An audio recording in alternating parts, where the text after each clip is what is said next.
welcome to the third quarter market update from Madison, Wisconsin. My name is Mark Gladue, broker associate with Lauer Realty Group, and I'm with Liz Lauer, the owner of Lauer Realty Group.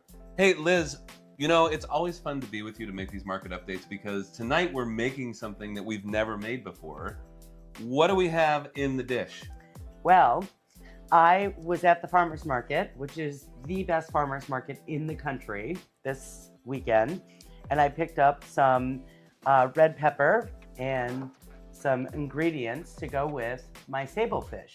Sable fish, if you don't know, is a Pacific black cod, is what it's commonly known as. It's a deep fish, and they say it's high on the sustainability list. So, right, kind of a good tasting fish, but also good for the environment. Now, one of the things to note is that Liz has put her own homegrown garlic in, made sure to let us know that it's homegrown garlic from her own backyard that she and Nina made. Also, we've got some wonderful mushrooms, some olives, and then back here, I'm going to be making some haricot vert with pancetta and lemon, and we're going to be dining on those things. But more importantly, we're going to talk about the third quarter and what happened in Madison, Wisconsin. Hey, so we're actually here before dinner. It is our dinner third quarter report of 2025 to actually kind of just run over how the market's feeling, what's going on in the Madison and Dane County market, and then like kind of deep dive into micro markets, because I think that, you know, the data would be really weak unless explored further. Absolutely, because I think that even though we can look at Madison as a whole, Dane County as a whole, we need to dive into neighborhoods where a lot of our clients and a lot of our agents are working in to kind of show what the difference is between Dane County, Madison, and then these very specific neighborhoods. So if we start to look at things like the average price in the third quarter, you know, we see year over year, that didn't change much. It's around $550,000. And I don't think we've really seen that change much year round. What do you think? It's been pretty consistent. I mean, Dane County went up about 2.5% from year over year, but then, you know, you get into Madison and you see a little bit more growth in key neighborhoods. Right, and I think some of those key neighborhoods that we like to hone in on would be neighborhoods near east and near west, and then also talk about the neighborhoods where we find that people can actually locate homes that would be below what that average price per square foot is, because $550 seems like a lot in Madison. So when we look at near west, and there I'm looking at places like Nakoma, Dungeon Monroe, Westmoreland, places like that. So Dungeon Monroe and Nakoma, I think, we're looking at homes starting anywhere between $900,000 to $1.1 million. That's the average price in those neighborhoods. But then you go into neighborhoods like Westmoreland and Midvale Heights, and those are going to be actually below that $550 price point. Is that kind of what you're seeing while you're out there too? Yeah, exactly. I think Westmoreland, we just saw a lot of homes go on the market in this third quarter, which was interesting. And you're starting to see a lot more additions, remodeling. You know, it's so close to the bike path and the Arboretum and everything we love about that neighborhood, that you're starting to see people put money into Westmoreland in a way that they haven't in the past. So I think that neighborhood is kind of going up a little bit beyond the average. And would you say, because third quarter, we also saw a lot of people kind of sit back and take a breath. And I think the reason for that is not because people were necessarily scared, but we just saw interest rates kind of hover right around 7%. And then we saw the inventory still be really low, but the prices still be somewhat high. Do you think a lot of people started to look at doing major remodeling to their homes based on the fact that they didn't know if they were going to be able to move or not?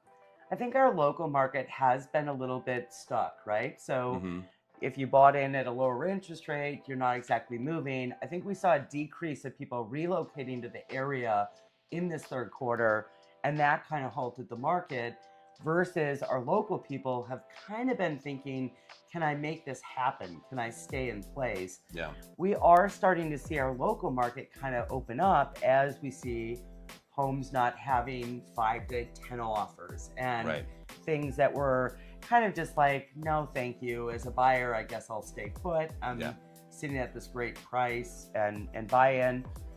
We did, though, in fact, see interest rates come down to 6%. Yeah. So they almost, dropped a point. So we'll keep monitoring that. I mean, that's going to be a volatile situation as we deal with our economy and what we have to do with tariffs and all the things that are in front of us. Yeah, and I think if you're looking at 10-year treasury yields, mortgage-backed securities, things like that, that's where you're really finding whether or not the interest rates are going to drop, because the Federal Reserve might do their big interest rate drop, but a lot of times that doesn't affect the actual mortgage rates like you would think they were. So keep an eye on 10-year treasury yields and mortgage-backed securities when you're looking to see where interest rates are going. A nice little segue into days on market. Yeah. So days on market has jumped quite a bit.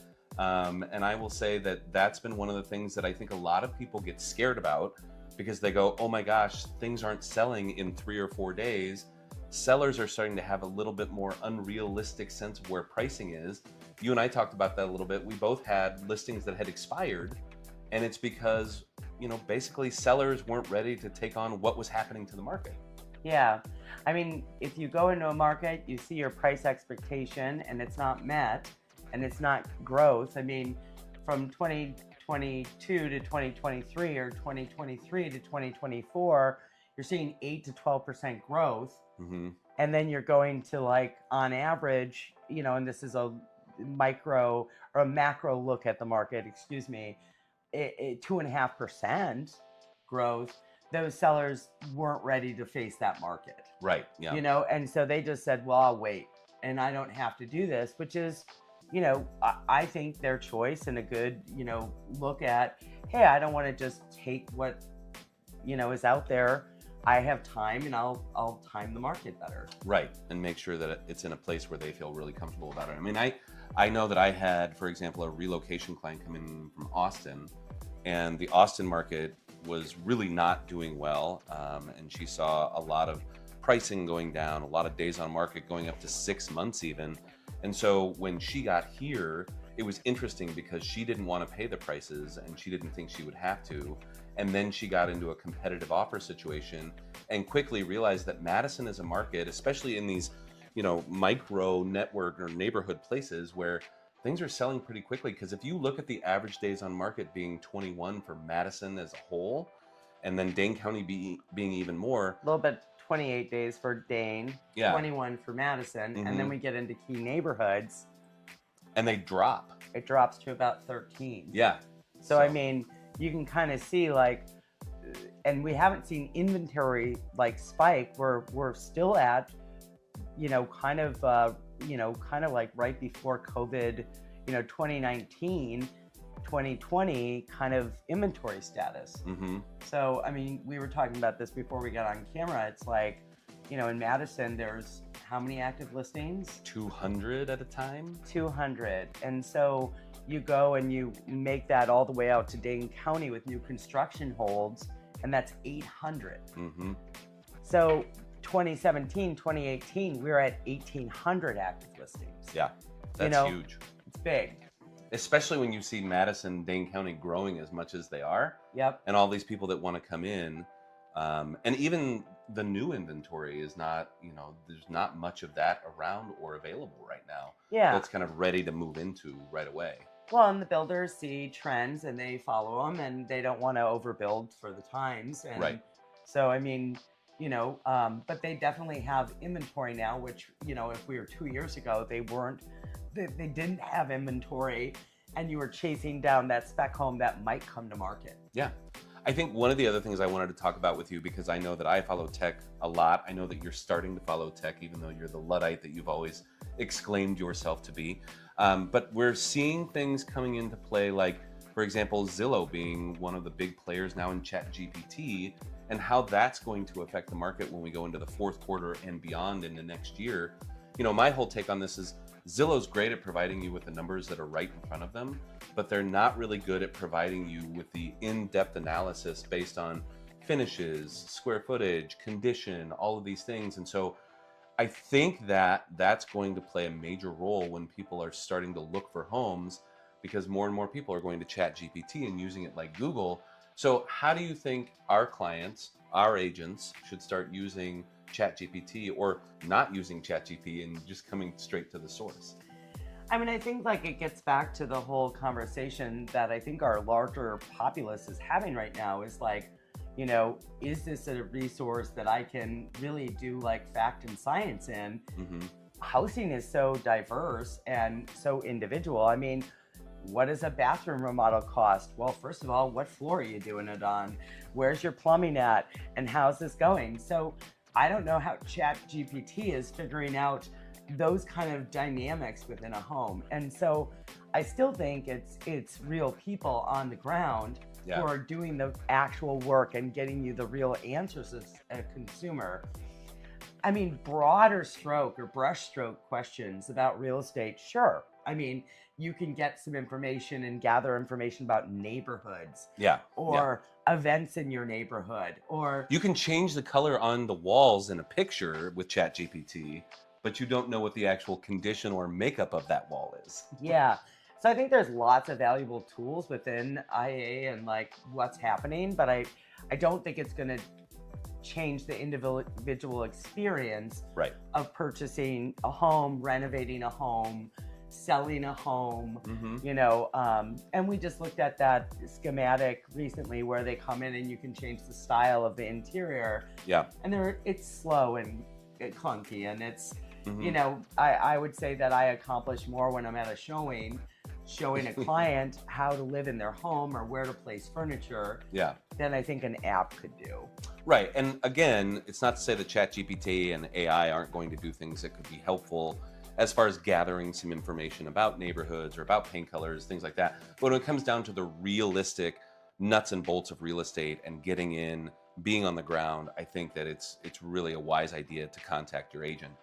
What else do you see coming up in the fourth quarter and then into 2026 briefly, if you have any thoughts on that? Yeah, I mean, fourth quarters are always very much it's holidays, it's networking, it's retooling for home sellers. If you're looking to sell in spring, it's getting your homes ready before the weather hits. Hmm. And then, kind of planning that timing based on, in Madison, it's going to be weather, right? We need a little bit of a relief from the Arctic, and we'll see what happens. But Yeah. I think that I feel like spring will be pretty. I think there'll be a lot of action early on in the spring. I think it will go. I would not wait past like June if I'm looking to sell more moderate homes. I think family homes, those tend to go a little bit into summer. Yep. Because the families want to stay. But, I would get out there early because I think we're going to see that, our market will be more limited and we'll have, these falls that we're having that are a little bit more clunky. Yeah. So, And I think it's a great time to start making that plan, like Liz said, to start your plan now, because if you were to find the house of your dreams online and you don't have that plan in place, we see a lot of people who all of a sudden run around like chickens with their heads cut off because they weren't quite ready. So if you're looking to make a move in the fourth quarter and or in 2026, now is a really good time. And we've already started scheduling appointments with people to talk about what that looks like. Any other final thoughts about the third quarter and, life in general? yeah, I mean, I think that, we've all been a little bit like, pulled into this arena that, we don't really want to be in, right? Right. And I think there's a lot of love in this world and a lot of love in this country. So we just got to persevere and kind of know that we have big community in Madison. And, Hmm. if you're looking to move to Dane County, Madison area, the people here are bar none. Absolutely. And that leads us into, hey, we're going to put this sable fish into the oven. I'm going to make this haricot vert. We thank you so much for joining us for our third quarter update. As always, I'm Mark Ladue. This is Liz Lauer, and we appreciate your time. Have a good night.